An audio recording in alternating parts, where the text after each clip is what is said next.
O aeroporto Charles de Gaulle vibrava com uma agitação febril nesta manhã de verão. O pé direito alto reverberava o tumulto incessante dos anúncios transmitidos em vários idiomas, das conversas apressadas e do rolar das malas no chão encerado. O cheiro característico do café acabado de fazer pairava no ar, misturando-se com os aromas mais sofisticados dos perfumes luxuosos usados pelos passageiros que se dirigiam para destinos distantes. Entre esta multidão em constante movimento, uma figura feminina avançava com elegância natural, sem pressa mas com marcada confiança. Aissata Diallo caminhava com uma postura ereta e controlada, a postura impecável da cabeça acentuando a aura de serenidade que a acompanhava por onde passava. Ela estava vestida com um terno azul meia-noite feito sob medida, cujo tecido esvoaçante abraçava suas formas com precisão refinada. Sua blusa marfim contrastava sutilmente com sua pele de ébano, e ela carregava uma discreta bolsa de couro, cujo acabamento artesanal traía sua qualidade. Seu cabelo cuidadosamente penteado em um coque baixo realçava os traços finos e determinados de seu rosto, parcialmente escondidos atrás de óculos escuros com lentes levemente esfumadas. Aissata estava acostumada com essas viagens entre Paris e Nova York. Durante anos, essas viagens fizeram parte de sua rotina profissional. Fundadora e CEO de uma próspera empresa fintech, ela era uma das figuras em ascensão na indústria, embora poucas pessoas neste aeroporto soubessem o seu nome. A sua influência não se mede pelos olhares de admiração ou pelos murmúrios dos transeuntes, mas sim pelos números impressionantes da sua empresa e pelos contratos que assinou com investidores internacionais. Ao chegar ao portão, uma aeromoça de uniforme impecável cumprimentou-a com um sorriso profissional. Olá, senhora, seu passaporte e cartão de embarque, por favor. Aissata abriu a bolsa, tirou o passaporte de couro preto e a passagem da classe executiva. A anfitriã verificou rapidamente os documentos antes de devolvê-los com um sorriso. Obrigado, você pode embarcar. Tenha um bom voo. Sem uma palavra supérflua, Aissata sentiu levemente e avançou em direção à linha de prioridade. À sua frente, uma fila de passageiros também aguardava sua vez de embarcar. A maioria eram homens de terno, com os telefones encostados aos ouvidos, conversando em inglês ou francês, vozes cheias de confiança e ambição. Algumas mulheres, igualmente elegantemente vestidas, folheavam distraidamente revistas de moda ou digitavam em seus tablets, sem dúvida preparando um último e-mail antes da decolagem. À medida que avançava, Aissata sentiu um olhar insistente caindo sobre ela. Sem sequer olhar para cima, ela adivinhou a origem dessa tensão. Um homem alto, de cerca de 50 anos, com têmporas grisalhas e um terno visivelmente caro, olhou para ela com uma mistura de surpresa e desprezo mal contido. Ele usava um relógio de ouro maciço, cuja pulseira brilhava na penumbra do aeroporto. Ao lado dele, um colega mais jovem, com traços menos arrogantes, parecia desconfortável. O homem de têmporas grisalhas ergueu uma sobrancelha antes de murmurar, enquanto balançava levemente a cabeça. Nossa, eles realmente deixam qualquer um entrar na classe executiva hoje em dia. Seu colega desviou o olhar, fingindo não ter ouvido. Aissata não precisou se virar. Ela tinha ouvido esse tipo de comentário tantas vezes que não lhe despertaram nem surpresa nem raiva. Apenas um cansaço silencioso, uma resignação tingida de desconfiança. Ela manteve a cabeça erguida e continuou seu caminho. Uma vez instalada em seu assento, Aissata respirou por um momento. A cabine da classe executiva era espaçosa, com tons sóbrios e refinados, oferecendo ótimo conforto para o longo voo que tinha pela frente. O barulho abafado dos passageiros ocupando seus assentos, o barulho das bagagens guardadas nos compartimentos superiores e o murmúrio das recepcionistas movimentadas no corredor criavam uma atmosfera silenciosa. Ela tirou um livro da bolsa e colocou-o no tablet à sua frente.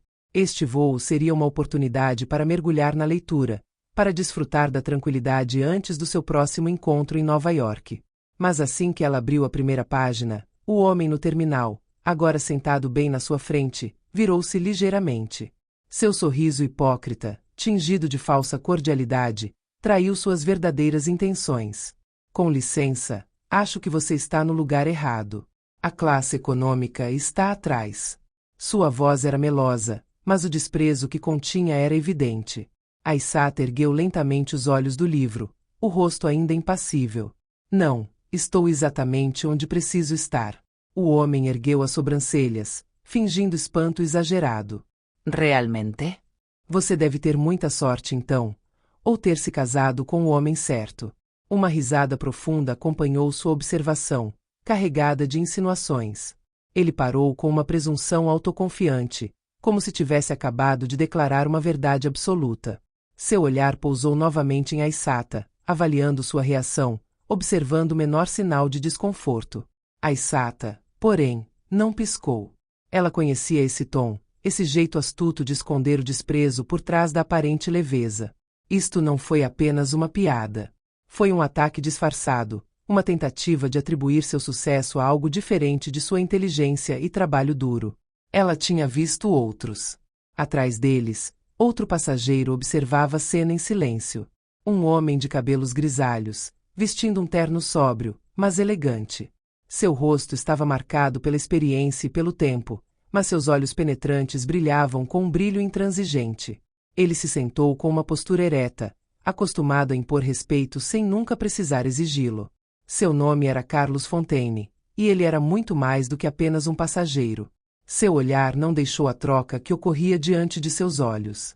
Cada palavra, cada gesto do homem à frente de Aissata foi cuidadosamente analisado, e o aborrecimento foi gradualmente visível em suas feições.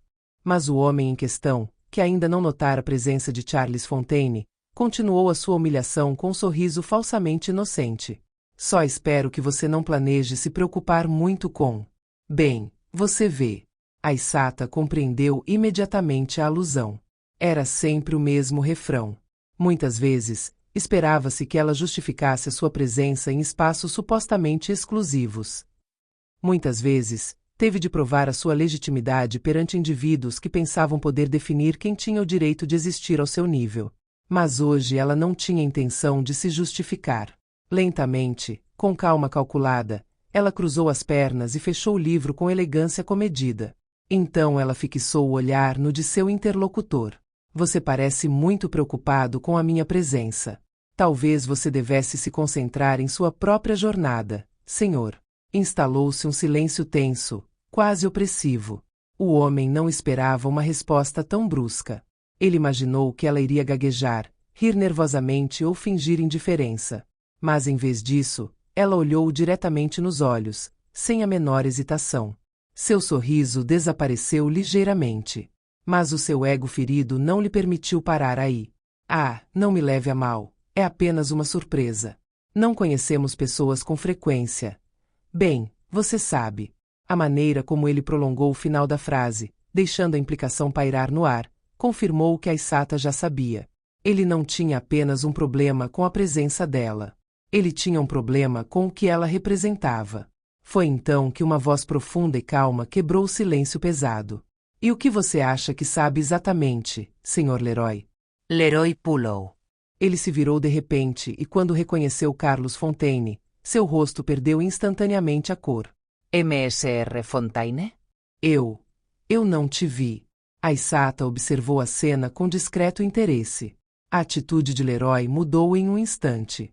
Sua arrogância evaporou, substituída por um nervosismo palpável. Era óbvio que ele sabia quem foi Charles Fontaine.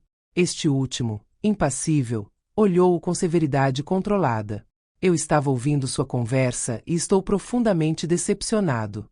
Sua voz estava calma, mas cada palavra carregava um peso que esmagava Leroy um pouco mais no assento. Diga-me, você acha que essa mulher aqui não merece sentar na classe executiva? Leroy abriu a boca hesitante, mas nenhum som saiu. Charles continuou, sem lhe dar tempo para formular uma desculpa esfarrapada. Porque se for esse o caso, você terá um problema sério. Leroy engoliu em seco. O seu olhar pousou brevemente em Aissata, como se procurasse uma saída para esta situação que se tornará incontrolável. Mas não havia para onde correr. Senhor Fontaine, eu só queria brincar. Brincando. Charles interrompeu bruscamente. A cabine da primeira classe estava completamente silenciosa. Até as anfitriãs pararam de ir e vir, sentindo que algo importante estava acontecendo aqui. Eu não achei engraçado. E duvido que ela também tenha achado engraçado. Charles Fontaine permaneceu em silêncio, saboreando o momento em que Leroy percebeu a gravidade da sua situação. Ele observou seu interlocutor, seu olhar penetrante trespassando a arrogância que aos poucos desmoronava sob o peso da revelação. Depois, com uma voz ainda mais fria, acrescentou: além disso, permita-me esclarecer-lhe um detalhe que parece ignorar. Esta mulher que julgou tão precipitadamente é uma das nossas mais importantes parceiras de investimento. Ele fez uma breve pausa, dando tempo para que as palavras penetrassem na mente de Leroy, para se imporem a ele com evidências implacáveis. Depois, enfatizando cada sílaba, continuou: se ela quisesse, ela poderia comprar a empresa onde você trabalha. O efeito foi imediato. O rosto de Leroy passou de pálido a vermelho brilhante em uma fração de segundo. Seus lábios tremiam levemente, como se tentasse formular uma resposta, mas nenhum som saiu de sua boca. Ao redor, a cabine ficou suspensa nessa troca. Os passageiros que acompanharam a cena, alguns discretamente, outros sem sequer tentarem esconder a curiosidade, prenderam a respiração. Alguns deles trocaram olhares cheios de satisfação mal velada. Havia algo profundamente catártico em ver um homem tão condescendente receber uma lição tão contundente. Eu não sabia. Leroy finalmente gaguejou, sua voz reduzida a um sussurro febril. Mas Charles não lhe deu tempo para se justificar. Ele inclinou ligeiramente a cabeça, avaliando como um professor cansado diante de um aluno particularmente medíocre. Você não se preocupou em saber. Ele deixou um silêncio, longo o suficiente para que a humilhação fosse um pouco mais profunda. Você preferiu julgar. Leroy olhou para baixo, incapaz de sustentar o olhar frio e implacável de Charles. E é exatamente isso que vai arruinar você. As palavras caíram como uma frase. Um pesado silêncio caiu sobre a cabana. O próprio ar parecia carregado de uma tensão quase palpável. Até os até então discretos comissários de bordo lançaram olhares furtivos, conscientes de que uma linha invisível acabará de ser ultrapassada. A Isata não se mexeu. Ela permaneceu sentada, serena, o rosto impassível. No entanto, em seus olhos brilhou um brilho de aço. Ela tinha ouvido esse tipo de conversa durante toda a sua vida. Insinuações, julgamentos pronunciados antes mesmo de ela abrir a boca. Mas hoje, pela primeira vez, ela não teve que se defender. Ela olhou para Leroy por um momento, não com ressentimento, mas com absoluta indiferença. Então, com voz calma, ela declarou: Senhor, não espero um pedido de desculpas de sua parte. Seu comportamento já diz o suficiente sobre você. Ela fez uma breve pausa e então, em tom leve, mas incisivo, acrescentou: aproveite o voo. Leroy, incapaz de responder, assentiu sem jeito antes de desviar o olhar. Lentamente, ele afundou no assento, tentando desaparecer, misturar-se ao anonimato dos passageiros. Mas ele sabia que era impossível. Os olhares sobre ele eram numerosos demais, pesados demais. Ele nada mais era do que um homem desmascarado, reduzido à impotência pelos seus próprios preconceitos. E ele sabia de uma coisa: ele nunca esqueceria isso. Quanto a Charles Fontaine, ele simplesmente deu a Isata um sorriso astuto antes de abrir seu diário, como se nada tivesse acontecido. A mensagem era clara. Ele tinha feito o que tinha que fazer. A Isata reabriu o livro, com uma pitada de diversão no sorriso. O voo continuou em absoluta calma. Mas para Leroy, esta viagem tomou um rumo que ele nunca imaginou.